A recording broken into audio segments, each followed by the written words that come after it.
স্বামী বিবেকানন্দের জন্মবার্ষিকীতে গেরুয়া রং নিয়ে রাজনৈতিক চর্চা, মুখোমুখি শাসক বিরোধী।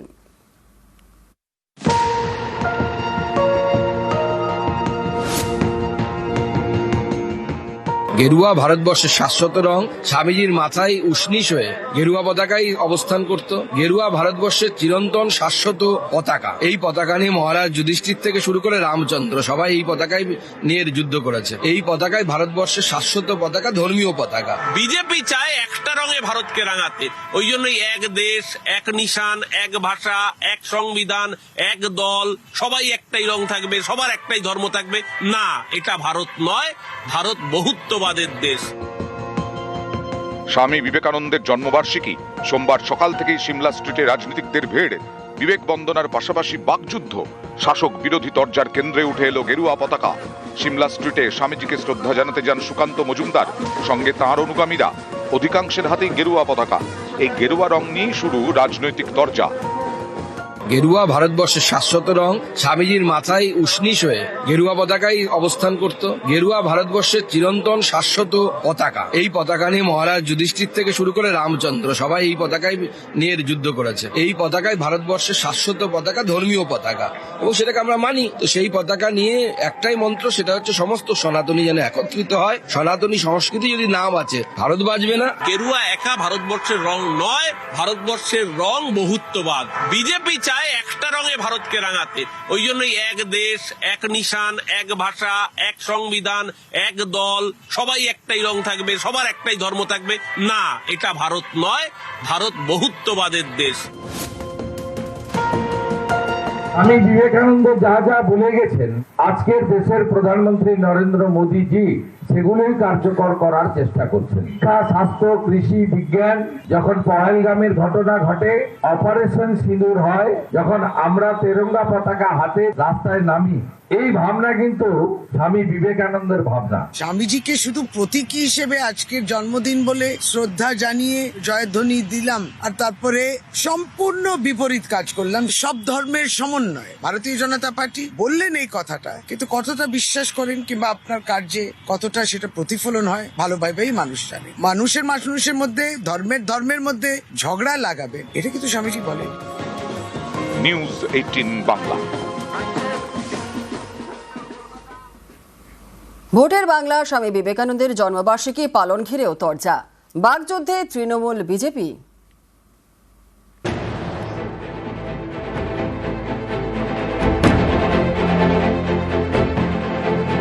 সোমবার স্বামী বিবেকানন্দর জন্মবার্ষিকী, যুব দিবস। কলকাতার সিমলা স্ট্রিটের বাড়িতে আড়ম্বর।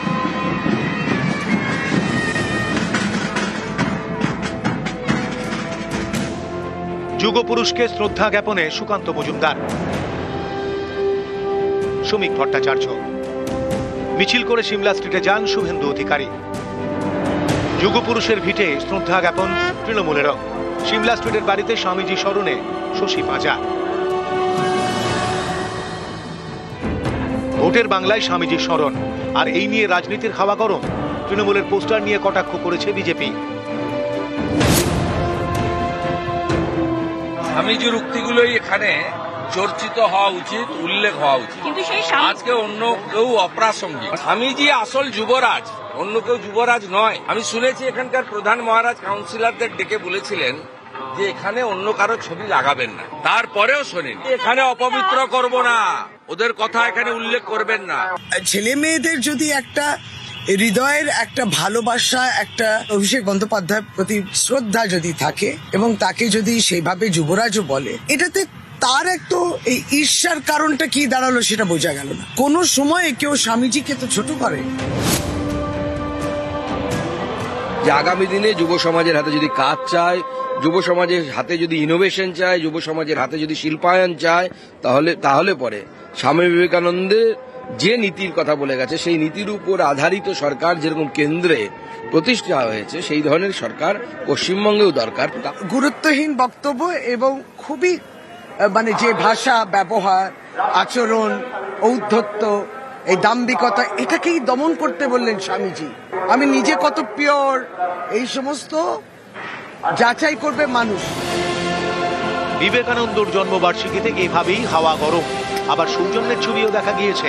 সিমলা স্ট্রিটে শ্রমিক ভট্টাচার্যর সঙ্গে দেখা হয় শশী পাঁজার। দুজনে কুশল বিনিময় করেন। শশী পাঁজা আমার পরিচিত, তিনি একজন মন্ত্রী, রাজনৈতিক কর্মী, একজন চিকিৎসক। অনেকদিন পরে দেখা হলো, নমস্কার করলাম। এর মধ্যে রাজনীতির আবহাওয়ার পরিবর্তন, কোনো কথা বলা তো উচিত নয়। ওইখানে অসংখ্য মানুষের সঙ্গে দেখা হয়, তার মধ্যে দেখলাম আজ ভারতীয় জনতা পার্টির কিছু নেতৃত্ব এসেছিল, মাননীয় সভাপতি তিনিও এসেছিলেন। নিউজ 18 বাংলা। আইপ্যাক ইডি অভিযানে ধুন্ধুমার, রাজ্য সরকারের বিরুদ্ধে সুপ্রিম কোর্টে জোড়া মামলা ইডির।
নেওয়া হয়। ইডির দাবি তাদের জোর করে আটকে রাখা হয়। ইডি অফিসারদের বিরুদ্ধে মিথ্যে মামলা সাজানো হয়েছে যাতে তাদের ভয় দেখানো যায়। শীর্ষ আদালতে ইডির আবেদন, এটা ফৌজদারি অপরাধ, সিবিআইকে দিয়ে এর তদন্ত করানো হোক, রক্ষা কবচ দেওয়া হোক ইডিকে। আইপ্যাকে ইডি অভিযান ঘিরে সংঘাতের পর কলকাতা হাইকোর্টে একে অপরের বিরুদ্ধে মামলা করে তৃণমূল এবং ইডি। কিন্তু এজলাসে নজিরবিহীন ভিড় এবং বিশৃঙ্খলা হওয়ার ফলে বিচারপতি শুনানি স্থগিত করে দেন বুধবার পর্যন্ত। তারপরই সুপ্রিম কোর্টের দ্বারস্থ হয় ইডি। রাজ্য সরকার ইতিমধ্যেই শীর্ষ আদালতে ক্যাভিয়েট দাখিল করেছে, যাতে তাদের বক্তব্য না শুনে এই সংক্রান্ত মামলায় একতরফাভাবে শুনানি না হয়। নিউজ 18 বাংলা। আইপ্যাকে হানায় ইডির বিরুদ্ধে তদন্তে পুলিশ, 2টি মামলা হয়েছে বলেই জানায় কলকাতা পুলিশ কমিশনার। তদন্তে যা যা করার তাই হবে বলেই মন্তব্য সিপির।